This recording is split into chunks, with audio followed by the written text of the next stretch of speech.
বৌমা জি ও কি কুম্বা দাও হ্যাঁ ছোট গাছে কুম্ভ হয়েছে বেমার এই হইছে এই যে দেখো বাজার থেকে 2টা মুরগি লাগিয়েছি এই মুরগি দিয়া বিয়ে বাড়ির মতন মোরগ পোলাও বানাই খাওয়াও চাইছিলাম তো আম্মের কাছে ওই কোম্বা দিয়ে মুরগি দিয়ে রান্না না ও তো কুম্বা ছোট কুম্বা পোক তোক তারপরে খাবা 2-3 দিন পরে তো কোরবানি এর মধ্যে আবার মোরগ পোলাও খাওয়া লাগবে আরে কোরবানির সময় তো কোরবানির গোস্ত খামু মোরগ পোলাও স্বাদই অন্যরকম তুমি বিয়ে বাড়ির মতো মোরগ পোলাও বানাও ও দাদা ঘরের পাশে বিয়া আজকে আবার তুমি মোরগ পোলাও খাবা কাহে আরে। তো রোস্ট পোলাও খাবাই আরে রস পোলাও তো খামু আবার এই খাসিও কিনছে খাসি গোস্ত খামু কিন্তু ওই খাওয়া আর এই খাওয়া আর একটা মজাই অন্য মাংসটা কোড়া হয়ে গেছে এবার ধুই এলাম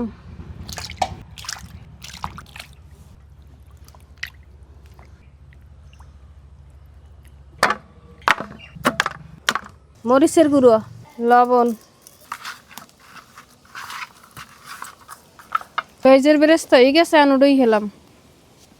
দারচিনি এলাইচ আদা বাটা রসুন এখন ম্যারিনেট করা মাংসটা দিয়ে দেম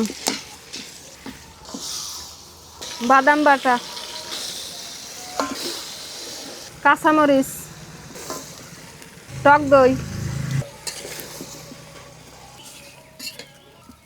পেঁয়াজের বেরেস্তা ঘি এখন দিয়ে দেবো গুঁড়ো দুধ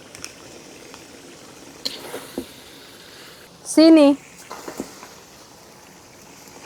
এবার দিয়ে দেব পানি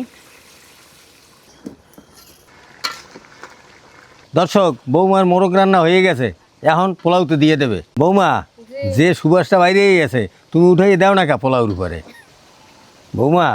একটা অস্থির সুবাস বাইরেই গেছে কেরানি এত তা খাইতে যেন লাগে কেমন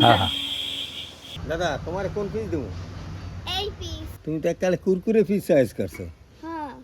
বিসমিল্লাহ দাদা আজকে তুমি রান্নাই খাও আমি কুরকুরের দি খাই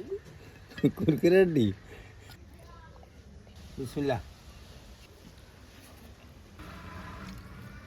দাদা সুপার সুপার শুভ হয়েছে দর্শক ভালো থাকেন সুস্থ থাকেন আমরা মোরগ পোলাও খাইতে থাকি